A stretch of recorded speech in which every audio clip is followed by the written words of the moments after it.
রচনা YouTube দুলাভাইদের বাসায় এলাম, কবুতর দেখতে, কবুতর উড়াইলাম। এই যে কিছু কবুতর আছে আর এই যে কবুতরের ভিতরে আপনারা আমার ইউটিউব চ্যানেলে সব থাকতে দিবেন। নট আপনাদের ধরে দেখাই দেন। নটটা 20 কিলো পর্যন্ত ছাড়া আছে, 20 কিলো পর্যন্ত ছাড়া আছে।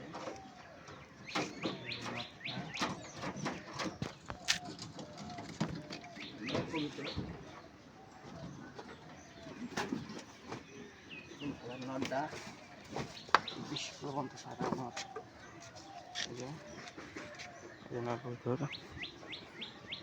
সবাই কমেন্টে জানাবেন নটটা কেমন হয়েছে।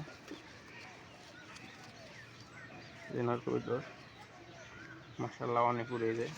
কবুতরগুলো আদার দেন, দেখুন আমি আদার খাওয়ানো হয়েছে। আহ আহ আহ আহ আহ আহ আহ আহ আহ আহ আহ আহ আহ আহ আহ আহ আহ আহ চ্যানেলটা আমার নতুন, আপনারা সবাই ফলো করে দেবেন। কোনো ভুল হইলে আপনারা কমেন্টে জানাবেন কীভাবে ভিডিও চান আপনারা। আমার ইউটিউব চ্যানেলটা সবাই সাবস্ক্রাইব করে দেবেন। এই যে ড্রাগন ফল দেখো একটি ড্রাগন ফল